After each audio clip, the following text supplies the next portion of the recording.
नमस्कार दोस्तों, मैं ममता स्वागत करती हूँ आपका अपने YouTube चैनल ममता स्टडी ग्रुप में। तो कैसे हैं आप सब? आशा है कि अच्छे होंगे और अच्छे होने भी चाहिए।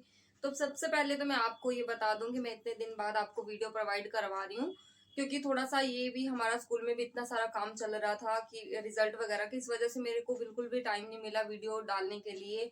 क्योंकि इसके लिए भी हमें बहुत सारा टाइम चाहिए वीडियो प्रिपेयर करने के लिए, क्योंकि आपको जो बायोडाटा दिया जाता है वो अच्छा ऑथेंटिक डाटा दिया जाता है। कुछ भी ऐसा फेक डाटा आपको प्रोवाइड नहीं करवाती जिससे आप मिसगाइड हों। तो अगर आप मेरे चैनल पे नए हैं तो चैनल को सब्सक्राइब कर लेना और ज्यादा से ज्यादा शेयर कर देना, जिससे आपके साथी जो भी हैं उनको भी ये वीडियो प्रोवाइड हो सके। तो सबसे पहले मैं बात कर लेती हूँ DSSB की। जो सबके इतने सारे कमेंट आ रहे थे कि मैम इनके फॉर्म अभी ऑनलाइन क्यों नहीं हुए, तो वो मैं आपको क्लियर कर देती हूँ कि जो इनका ऑफिशियल नोटिफिकेशन था, यानी कि जो ये DSSB स्टार्टिंग में, ईयर के स्टार्टिंग में कैलेंडर हमें देती है, उसमें इन्होंने यही हमें डेट दे रखी थी कि 10 मार्च तक हमारे फॉर्म ऑनलाइन हो जाएंगे। लेकिन पता नहीं ये क्या रीजन रहा है कि फॉर्म लेट हो गए हैं। बट ऐसा होता नहीं है कि DSSB की कोई भी न्यूज आई है, कोई भी उन्होंने नोटिफिकेशन दिया है वो गलत हो गया।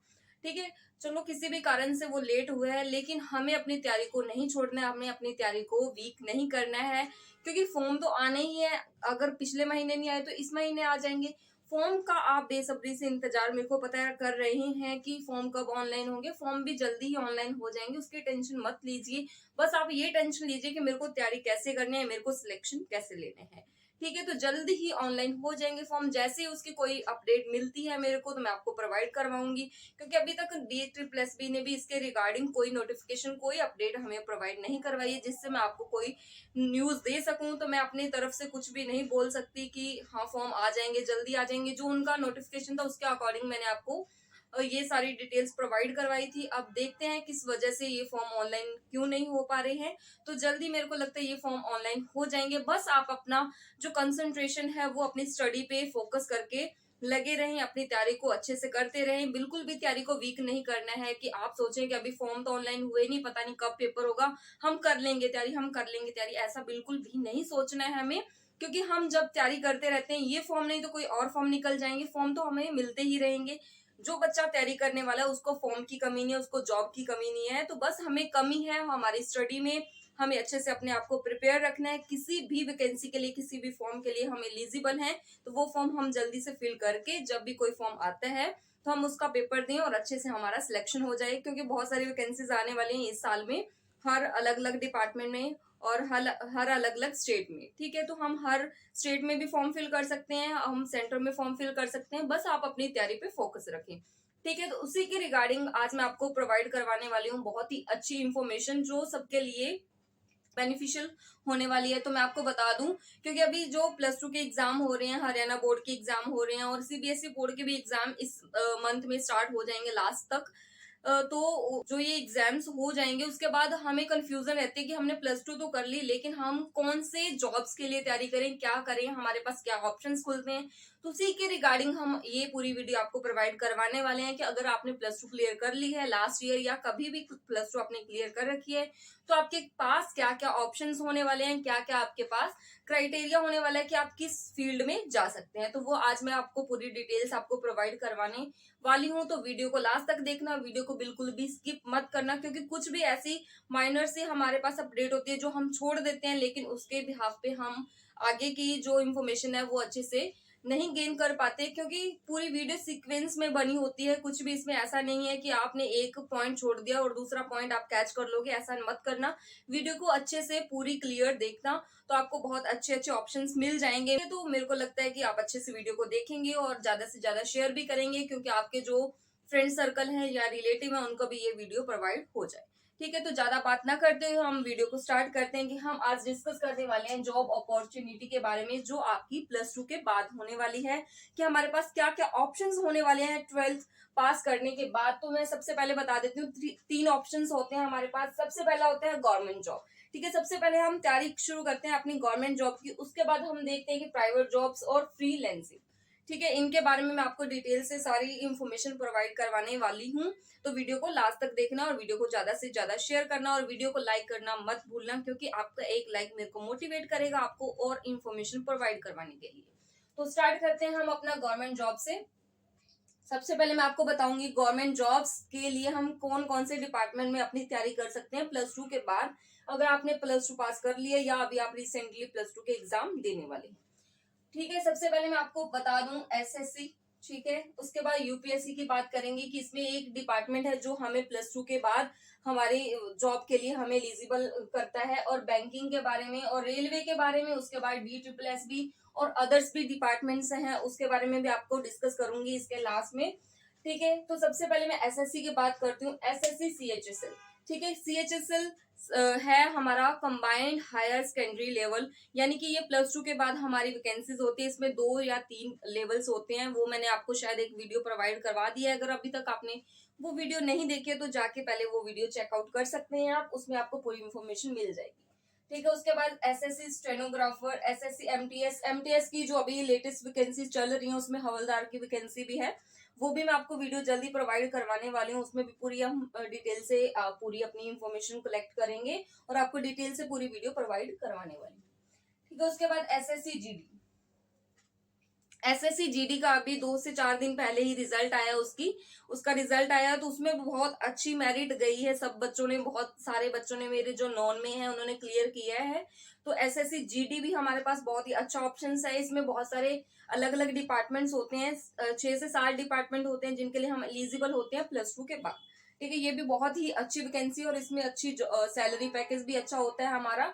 ठीक है, और उसके बाद दिल्ली पुलिस कांस्टेबल की मैं बात कर रही हूँ, दिल्ली पुलिस कांस्टेबल के लिए बहुत सारे बच्चे फॉर्म फिल करते हैं और बहुत सारों में क्रेज भी होता है कि दिल्ली पुलिस। ठीक है, और इसकी जो वैकेंसीज लेटेस्ट रहने वाली, क्योंकि अभी इनका फाइनल रिजल्ट आउट हुआ था और बच्चे ट्रेनिंग पे हैं, जो बच्चे ट्रेनिंग पे उनको पता ही होगा कि अभी अभी थोड़े टाइम पहले ही उन्होंने ट्रेनिंग ज्वाइन की है, जो 9 महीने की ट्रेनिंग होती है। ठीक है, अभी जो लेटेस्ट फॉर्म आएंगे दिल्ली पुलिस के वो आएंगे 19 जनवरी 2023, यानी कि अगर आप अभी से प्रिपेयर करना शुरू कर देते हैं तो इसमें आप 100% अपना सिलेक्शन पक्का कर लेंगे। ठीक है, तो अपनी अभी से तैयारी शुरू कर दें, और एज लिमिट वगैरह इसके बारे में हम डिटेल से अलग से वीडियो प्रोवाइड करवाऊंगी आपको, तो बस आप चैनल पे बने रहें। उसके बाद मैं आपको बता दूं दिल्ली पुलिस हेड कांस्टेबल। ठीक है, दिल्ली पुलिस हेड कांस्टेबल के बारे में मैंने एक वीडियो आपको प्रोवाइड करवा दी थी, 17 मई 2022 को इसके ऑनलाइन फॉर्म फिल हो जाएंगे और एग्जाम भी इसी ईयर में हो जाएगा। तो इसके बारे में मैं आपको पूरी डिटेल से वीडियो प्रोवाइड करवा चुकी हूँ, वो अच्छे से चेकआउट कर लेना आप वीडियो, आपको बहुत अच्छे से सारी डिटेल को समझ आ जाएगी। ठीक है, उसके बाद मैं आपसे बात कर रही हूँ यूपीएससी का हमें पता है बहुत ही बड़ा हमारा लेवल की ये यूपीएससी वैकेंसीज होती हैं और बहुत ही अच्छे से ये कंडक्ट करवाते हैं एग्जाम्स वगैरह को। और जो एनडीए की है नेशनल डिफेंस एकेडमी, ये प्लस टू के बाद हमें जॉब्स के लिए हमारे ऑप्शंस खुलते हैं इसमें, जो साल में 2 बार हमारे एग्जाम्स वगैरह होते हैं। ठीक है, एनडीए यानी नेशनल डिफेंस एकेडमी। ठीक है, ये भी बहुत ही अच्छा ऑप्शन है और इसमें सैलरी भी बहुत ज्यादा अच्छी है, 56,000 के आसपास आपकी स्टार्टिंग सैलरी रहती है इसमें। और उसके बाद मैं बात करती हूँ बैंक। ठीक है, बैंक में ऐसी कोई पोस्ट नहीं है जो आपको प्लस टू के बाद हमें जॉब दिलाए। जो बैंक की पोस्ट को फिल करवाता है वो है IBPS। ठीक है, ये पूरी वैकेंसीज निकालती है हर डिपार्टमेंट में, यानी हर अलग अलग जो बैंक होते हैं उनमें ये हम पूरी वैकेंसीज को निकालती है और उसका प्रोसेस पूरा करवाती है। ठीक है, बैंक में कोई भी ऐसी वैकेंसी नहीं है जो प्लस टू पास पे हो, इसके लिए आपको ग्रेजुएशन, कम से कम ग्रेजुएशन आपकी क्वालिफिकेशन होनी चाहिए। तो अगर आप बैंक के लिए इंटरेस्टेड है, बैंकिंग लाइन के लिए इंटरेस्टेड है, तो सबसे पहले आप अपनी ग्रेजुएशन कंप्लीट कर लें, फिर आप बैंकिंग लाइन में आराम से जा सकते हैं। ठीक है, उसके बाद मैं बात करती हूँ रेलवे की।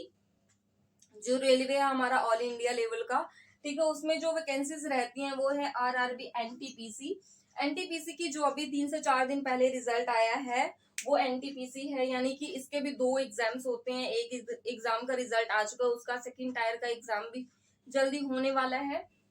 तो ये है RRB एनटीपीसी। फिर उसमें RRB में रेलवे में होती है ग्रुप डी की वैकेंसीज, जो बहुत सारी वैकेंसीज आती हैं एक साथ। फिर आती है RRB ALP। ठीक है, ये सारी वैकेंसीज होती हैं रेलवे में। आपको अच्छे से समझ आया, अच्छे से क्लियर हुआ, और जो भी इनके लिए एलिजिबल है वो अच्छे से अपनी तैयारी शुरू कर दें, क्योंकि गवर्नमेंट जॉब एक ऐसी है कि हमारी पूरी लाइफ के लिए हमारे पास सेफ्टी पर्पज से हमें एक काम करता है कि हम कहीं भी कुछ भी हो रहा है लेकिन हम अपने आराम से बैठ के सब काम कर सकते हैं। ठीक है, उसके बाद मैं आपसे बात करती हूँ DSSB। ये है जो दिल्ली में बहुत सारी वैकेंसीज होती हैं, जो भी पोस्ट होते हैं उनको ये फिल करवाती है, वो है DSSB। ठीक है, दिल्ली सब ऑर्डिनेट स्टाफ सिलेक्शन बोर्ड। ठीक है, इसमें बहुत सारी वैकेंसीज होती हैं जिनके बारे में हम एक एक करके डिस्कस करने वाले हैं। सबसे पहले LDC यानी लोअर डिविजनल क्लर्क, बहुत सारे डिपार्टमेंट्स में होती है ये वाली पोस्ट। उसके बाद junior assistant, stenographer, junior clerk, field clerk, GSA। ठीक है, उसके बाद है ग्रेड दास 4। ठीक है, जेल वार्डर और फायर ऑपरेटर। बहुत सारी वैकेंसीज हैं DSSB में। दिल्ली की जो वैकेंसीज होती हैं उनको ये फिल करवाती है, पूरी भर्ती को, पूरी जो भी प्रोसेस होता है उसको ये करवाती है DSSB। बहुत ही अच्छे, बहुत ही फेयर तरीके से सब वैकेंसीज को ये फिल करवाती है और जल्दी जल्दी इनकी वैकेंसीज भी आती रहती है। तो चलिए डिस्कस कर लेते हैं हम अदर डिपार्टमेंट्स के बारे में कि किस किस डिपार्टमेंट में कौन कौन सी वैकेंसीज आती हैं। तो मैं आपको बता देती हूँ। सबसे पहले एयरफोर्स। एयरफोर्स में वैकेंसी आती है ग्रुप XY के लिए। ठीक है, लेकिन अभी इस पे फिलहाल में केस चल रहा है, तो वो केस जल्दी खत्म हो जाएगा। तो जैसे ही वो केस खत्म होता है तो इसकी वैकेंसीज आपके सामने आ जाएंगी एयरफोर्स में। और फिर नेवी की बात करते हैं। नेवी में भी वैकेंसीज होती हैं 12th पास के बाद। और स्टेट पुलिस यानी कि हर स्टेट में जो पुलिस होती है वो 12th पास के बाद होती है। अगर आप जिस भी स्टेट से बिलोंग कर रहे हैं तो उस स्टेट के अगर पुलिस की वैकेंसीज के लिए आप प्रिपेयर कर रहे हैं तो वो 12th पास पे होती है। ठीक है, उसके बाद NVS KVS। NVS KVS में कुछ वैकेंसीज ऐसी होती हैं जो मल्टीटास्किंग स्टाफ में आती हैं, वो 12th पास पे होती हैं। तो उनकी भी आप टाइम टू टाइम अपडेट लेते रहा करें। ठीक है, उनमें भी आप एलिजिबल हो सकते हैं। और फिर NBE यानी कि नेशनल बोर्ड ऑफ एग्जामिनेशन, इसमें भी वैकेंसीज होती हैं 12th पास के लिए, जो अलग अलग जगह पे काम करने के लिए होती हैं। और भी बहुत सारी डिपार्टमेंट हैं जिनमें ये 12th पास के बाद आप वैकेंसीज को अच्छी वैकेंसी को प्राप्त कर सकते हैं अगर आप तैयारी कर रहे हैं। ठीक है, और इनके अगर मैं सैलरी की बात करूं, एवरेज सैलरी क्या रहने वाली है, 30,000 से 38,000 के बीच में आपकी एवरेज सैलरी रहने वाली है। और जो ग्रुप C की वैकेंसीज हैं उनके लिए। ठीक है, यहाँ तक आपको क्लियर हुआ। और भी अच्छे अच्छे ऑप्शंस आपके पास खुल जाते हैं, और भी वैकेंसीज के लिए आप एलिजिबल हो जाते हैं। तो अगर आप अच्छी तैयारी कर रहे हैं तो ग्रेजुएशन करते रहें साथ में, और अच्छे से तैयारी भी करते रहें। ठीक है, तो आप बहुत सारी वैकेंसीज के लिए एलिजिबल हो जाते हैं, और अच्छे से तैयारी करेंगे तो कोई ना कोई वैकेंसीज तो आप ले ही लेंगे, कोई ना कोई जॉब तो आप ले ही लेंगे। ठीक है, यहाँ तक क्लियर हुआ। उसके बाद हम सेकंड बात करते हैं प्राइवेट जॉब्स के बारे में। यहाँ पे सबसे पहले मैं आपको ये बात बता दूं, कोई भी काम छोटा या बड़ा नहीं होता, लेकिन हमें उस डेडिकेशन के साथ उस काम को करना चाहिए, चाहे हम जो भी काम कर रहे हैं। अगर मन लगा के कोई भी काम करते हैं तो उसमें हमें अच्छे से प्रमोशंस वगैरह भी अच्छा मिल जाता है, और अच्छा हम काम करते हैं तो आगे वाला जो बंदा होता है वो भी अच्छा हमें रिस्पॉन्स देता है, वो भी हमारे लिए अच्छा करने की कोशिश करते हैं। ठीक है, तो उसके बाद मैं आपको बता देती हूँ प्राइवेट जॉब्स के बारे में। आप क्या क्या प्राइवेट जॉब यानी कंपनीज जो होती हैं उनमें भी आप 12th के बाद आप इनमें काम कर सकते हैं। सबसे पहले डाटा एंट्री ऑपरेटर, यानी कि इसके लिए आपको कंप्यूटर की नॉलेज होना जरूरी है। अगर आपको अच्छी कंप्यूटर की नॉलेज है तो प्राइवेट ऑनलाइन आप कंपनीज में आप अपना फॉर्म फिल कर सकते हैं और डाटा एंट्री ऑपरेटर की वैकेंसीज को ले सकते हैं। ठीक है, उसके बाद मल्टीटास्किंग स्टाफ, ये बड़ी बड़ी जो कंपनियां होती हैं उनमें काम करते हैं जो मल्टीटास्किंग स्टाफ, अलग अलग तरीके का काम होता है, उनमें भी आप काम कर सकते हैं। उसके बाद टाइपिस्ट, यानी अगर आपको इंग्लिश की अच्छी नॉलेज है, इंग्लिश में अच्छी टाइपिंग कर लेते हैं तो टाइपिंग के लिए भी आपको अच्छी जॉब मिल सकती है, प्राइवेट कंपनी की बात कर रही हूँ ये मैं। उसके बाद टीचिंग इन स्कूल्स, आप जिस एरिया में रह रहे हैं उसके आसपास अगर कोई स्कूल है तो वहां पे अगर आप टीचिंग करना चाहते हैं तो आप 5th तक के स्टूडेंट्स को अच्छे से टीच कर सकते हैं, तो उसके लिए भी आप एलिजिबल हो जाते हैं 12th के बाद। बहुत सारे स्कूल्स ऐसे हैं जो हमें एलिजिबल मान लेते हैं 12th के बाद। उसके टीचिंग इन कोचिंग। ठीक है, टीचिंग इन कोचिंग का मतलब ये है कि अगर आप तैयारी कर रहे हैं, तैयारी के साथ साथ आप अगर आपका कोई सब्जेक्ट बहुत ज्यादा स्ट्रांग है, आप सोचते हैं कि मैं इस सब्जेक्ट में अच्छे से टीच कर सकता हूँ, कर सकती हूँ, तो आप किसी भी एकेडमी में जाके अपना जो भी इंटरव्यू होता है उसको दे सकते हैं और अच्छे से आप इस काम को कर सकते हैं। जैसे मैं अपनी बात बताऊं, जब मैं एकेडमी में पढ़ रही थी उस टाइम मैंने भी हिस्ट्री की बहुत सारी क्लासेस ली थी अपनी एकेडमी में, तो मेरे को लगता था मैं हिस्ट्री को अच्छे से टीच कर सकती हूँ।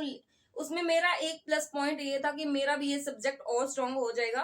ठीक है, इसलिए मैंने भी थोड़े टाइम के लिए अपना हिस्ट्री का सब्जेक्ट है वो टीच किया था अपनी एकेडमी में। उसके बाद डिलीवरी बॉय, ये सुनते ही आपके मन में आ रहा होगा कि पता नहीं कैसी जॉब है, लेकिन ऐसा बिल्कुल नहीं सोचना। जो भी हम काम करें वो अच्छे डेडिकेशन के साथ करें, ठीक है। कोई भी काम छोटा या बड़ा नहीं होता, तो आप इसकी भी जॉब कर सकते हैं। जो भी ऑनलाइन कंपनीज वगैरह हैं जैसे जोमेटो, स्विगी वगैरह और अमेजोन, फ्लिपकार्ट, इनमें आप काम कर सकते हैं, ठीक है। उसके बाद रिसेप्शनिस्ट, +2 के बाद आप रिसेप्शनिस्ट है जो, उसके भी आपको वैकेंसी के लिए एलिजिबल हो जाते हैं, इंटरव्यू वगैरह होते हैं, अगर उसमें आप एलिजिबल हो जाते हैं तो आपको इसकी भी जॉब मिल जाती है। अगर मैं इसमें सैलरी की बात करती हूँ, इसमें इसकी जो मैक्सिमम सैलरी रहती है वो मिनिमम और मैक्सिमम सैलरी जो रहती है वो 15 से 25 हजार के आसपास रहती है।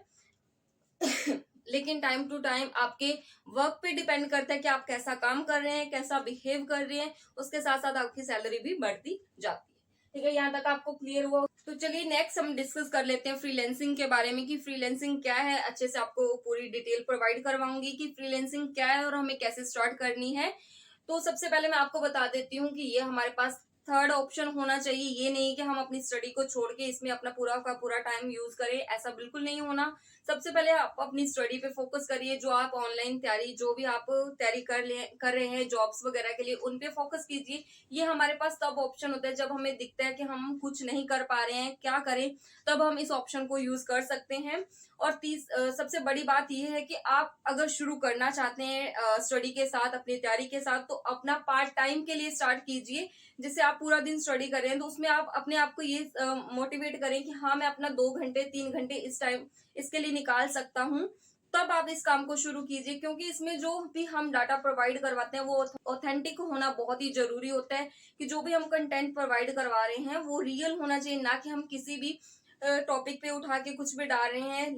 ये हमें जो भी हम इसमें कंटेंट डालते हैं वो हम पूरा देख के, पूरा सर्च करके कि लोगों को क्या चाहिए, क्या प्रोवाइड करवा सकते हैं हम अच्छे से अच्छा, जो हमें लोग देखना पसंद करें, ठीक है। तो इसमें डिमोटिवेट भी बहुत ज्यादा लोग करते हैं कि क्या कर रहे हो आप, क्यों टाइम वेस्ट कर रहे हो इन चीजों में। लेकिन इसके लिए आपको अपने अंदर पेशेंस होना बहुत जरूरी है कि हाँ मैं ये काम कर सकती हूँ, मैं ये काम कर सकता हूँ। क्योंकि कई बार हमारे साथ वाले जो फ्रेंड सर्कल होता है वो भी हमें डिमोटिवेट करते हैं इन काम के लिए कि पता नहीं क्या स्टार्ट कर लिया आपने, क्या लगे रहते हो आप। ऐसा बिल्कुल नहीं सोचना आपने कि हाँ मेरे को किसी ने बोल दिया इस वजह से मैं डिमोटिवेट हो जाऊं, बिल्कुल भी नहीं डिमोटिवेट होना। अगर आप ये काम शुरू करने जा रहे हैं, सबसे पहले तो मैं आपको ये एडवाइस दूंगी कि आप इसको पार्ट टाइम के लिए स्टार्ट करें।